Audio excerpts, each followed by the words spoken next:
مشاهدينا الأفاضل، طابت أوقاتكم. نشرة أخبار الفضائية الإريترية لهذه الفترة يصحبكم فيها محمود عبد الله بكفاح، والتي نستهلها بأهم وأبرز العناوين. وفد إريتريا على المستوى يلتقي بعدد من المسؤولين السودانيين. شفاء مواطن واحد من فيروس كورونا كان يتلقى العلاج بالإقليم الأوسط.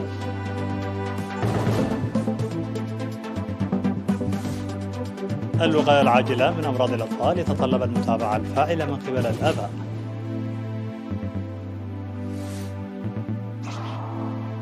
الجيش الفرنسي يسلم رسميا قاعدة غوسي إلى القوات المالية. العراق يستدعي سفير تركيا ويطالب بانسحاب قواتها من أراضيه. وصندوق النقد الدولي يتوقع استمرار التضخم المرتفع.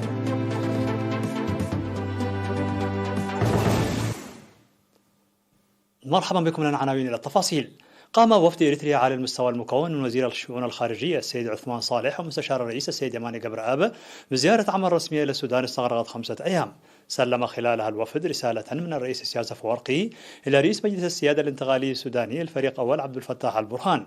كما التقى وفد إريتريا على المستوى بعدد من المسؤولين السودانيين، من بينهم نائب رئيس مجلس السيادة السوداني الفريق أول محمد حمدان دغولو حميتي، وعضو المجلس الفريق شمس الدين كباشي، وعدد من القيادات السياسية والأعيان. وأكد وفد إريتريا في المفاوضات الجارية دعم إريتريا للجهود المبذولة لتجاوز السودان التحديات التي واجهته إيجاد الحلول الناجعة لها. كما أكد إيمان إريتريا الراسخ بقدرة السودان على إرساء السلام والاستقرار والوحدة وقيادة البلاد إلى بر الأمان. هذا وقد حضر اللقاء سفير إريتريا في السودان السيد عيسى أحمد عيسى.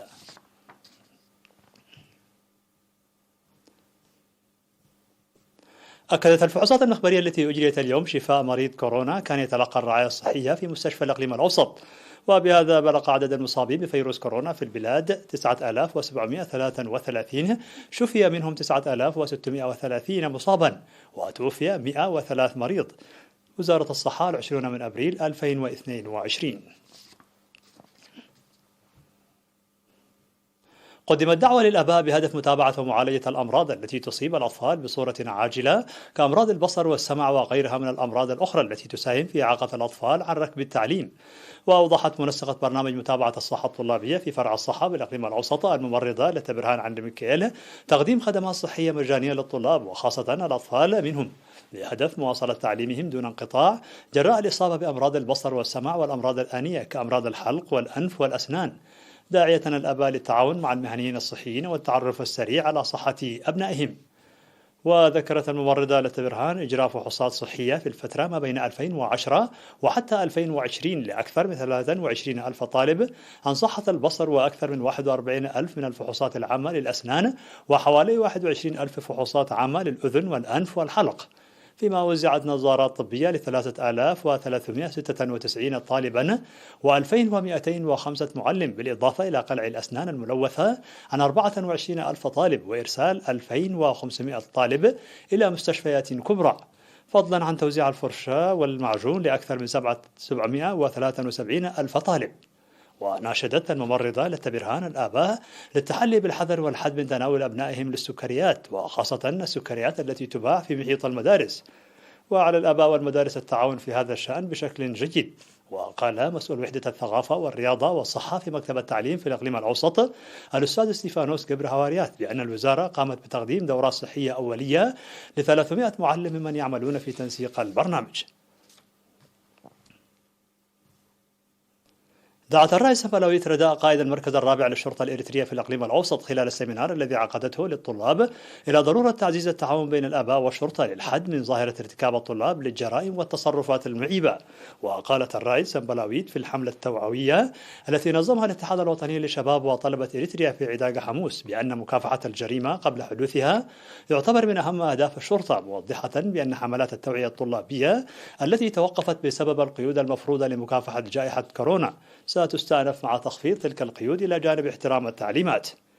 كما دعت الآباء والمعلمين للقيام بالمتابعة الجادة لمكافحة المخالفات الطلابية النادرة وكبح مخاطر الإدمان قبل استفحالها، مناشدة الطلاب للإبلاغ الفوري في حال مشاهدة ظواهر غير اعتيادية في محيطهم. كما ناشدت مديرية عداق حموس السيدة حليمة محمد علي الطلاب للابتعاد عن العوامل المعرضة لارتكاب الجريمة والمخالفات، مدركين بأن عدم المعرفة بالقانون لا ينجي من المساءلة. هذا وقد قدم الطلاب آراء وتوصيات بناءة من ضمنها الرد السريع على المخالفات والجرائم التي يتم الإبلاغ عنها واستمرار حملات التوعية. دعت خبيرة فحوصات الألبان واللحوم ومشتقاتها في وزارة الزراعة السيدة نتسنت كداني إلى تأمين صحة الألبان واللحوم ومشتقاتها قبل توزيعها إلى المجتمع. وفيما يتعلق عن أنشطة شركة أسمرة للألبان وغيرها من المؤسسات القانونية الناشطة في هذا المجال، أوضحت بأن شركة أسمرة للألبان تجمع يوميا من المزارعين ما بين 8000 لتر إلى 11000 لتر من الحليب وتوزعه على المواطنين، حيث شهد العام 2021 التخلص من حوالي 68 ألف لتر من الحليب الفاسد.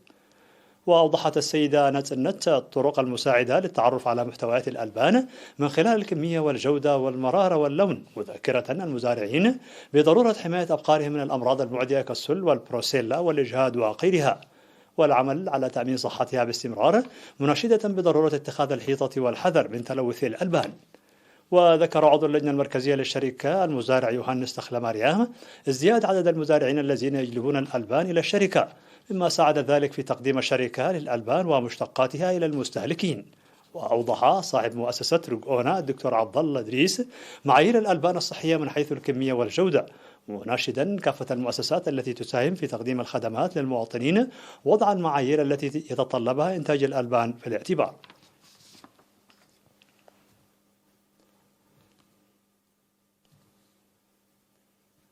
أعلن مكتب الاتحاد الوطني للشباب وطلبة إريتريا في بارونتو بأنه يسعى جاهدا لإتاحة بيئة صلبة تساهم في رفع قدرات ووعي الشباب. وأوضح مسؤول الشباب فورتوناتو محمد صالح الجهود الجارية لرفع فهم ووعي الشباب في المديرية، حيث تأهل في عام 2021 400 شاب بمهن متنوعة.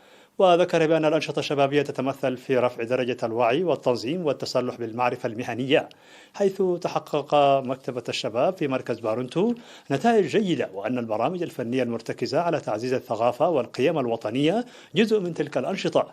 كما دعا كافة الجهات الحكومية والمجتمع للقيام بالمساهمة الفاعلة في إنجاح برامج الاتحاد.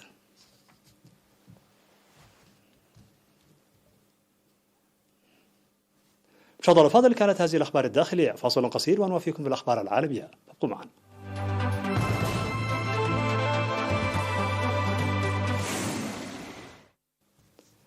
مرحبا بكم. على الصعيد العالمي، سلم الجيش الفرنسي رسميا قاعدة غوسي الواقعة في شمال مالي إلى القوات المسلحة المالية حسب ما أفادت به هيئة الأركان الفرنسية، مما يعد خطوة كبيرة في طريق خروج قوة برخان المناهضة للجهاديين من البلاد.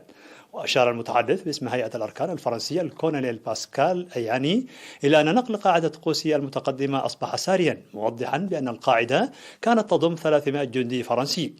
وقرر الرئيس الفرنسي إيمانويل ماكرون في فبراير الانسحاب العسكري الكامل من مالي في ظل سياق أمني متدهور وأزمة دبلوماسية بين باريس وباماكو التي تولى فيها المجلس العسكري السلطة.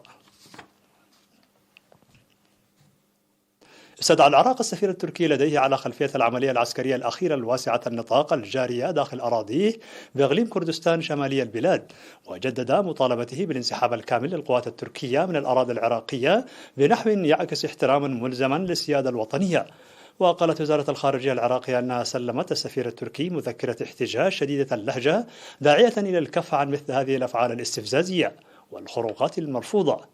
ولفتت إلى أن وجود معظم عناصر حزب العمال الكردستاني في شمال العراق قد جاء نتيجة لاتفاق بين الحكومة التركية والحزب المذكور بالتزامن مع رفض احتجاج العراق لما نراه من تصدير لتحد داخلي تركي إلى أراضي العراق. من جهتها عربت الرئاسة العراقية عن بالغ القلق إزاء العمليات العسكرية التركية الجارية داخل الحدود العراقية في إقليم كردستان، ووصفتها بأنها خرق للسيادة العراقية وتهديد للأمن القومي العراقي. خفض صندوق النقد الدولي بشكل حاد تقديراته لنمو الاقتصاد العالمي في العام 2022 بسبب تبعات الحرب في أوكرانيا، وحذر من أن التضخم سيستمر خصوصا في البلدان الناشئة. وقالت الهيئة المالية الدولية أن نسبة النمو ستبلغ 3.6% هذا العام بانخفاض 0.8 نقطة مئوية عند وقعات يناير. ولن يفلت أكبر اقتصادين في العالم من خفض تقديرات النمو الذي تراجع في الولايات المتحدة الأمريكية والصين على الترتيب. كما خفض صندوق النقد الدولي بشكل حاد توقعاته للنمو في بريطانيا، حيث يؤدي التضخم إلى تآكل القوى الشرائية للمستهلكين ويحد من ارتفاع أسعار الفائدة عن النمو. وفي دول منطقة اليورو بدأ التدهور أكبر مما هو متوقع، حيث حققت تلك البلدان نمو نسبته 2.8% مقابل 3.9% وفق توقعات شهر يناير. في الخبر الأخير، يختبر علماء في أستراليا لوحة شمسية مطبوعة سيستخدمونها لتشغيل سيارة تسلا في رحلة طولها 15.100 كيلومتر، وهم يأملون أن يدفع المشروع الجمهور إلى التفكير في خطوات للمساعدة في منع تغير المناخ. وسيقوم المشروع بتشغيل سيارة تسلا الكهربائية ب18 لوحا شمسيا باليستيكيا مطبوعا يقومون بلفها على جانب السيارة لامتصاص أشعة الشمس عند الحاجة. وقال بول داستور مخترع الألواح الشمسية المطبوعة أن فريق جامعة نيوكاسل لن يختبر متانة اللوحة فحسب، بل سيختبر أيضا إمكانات أدائها للتطبيقات الأخرى. في نهاية النشرة لكم تذكير بأبرز ما جاء فيها من عناوين. وفد إريتريا على المستوى يلتقي بعدد من المسؤولين السودانيين. شفاء مواطن واحد من فيروس كورونا كان يتلقى العلاج بالإقليم الأوسط. الوقاية العاجلة من أمراض الأطفال تتطلب المتابعة الفاعلة من قبل الآباء.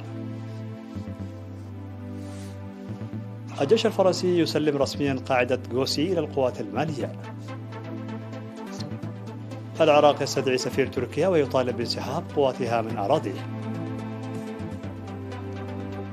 وصندوق النقد الدولي يتوقع استمرار التضخم المرتفع.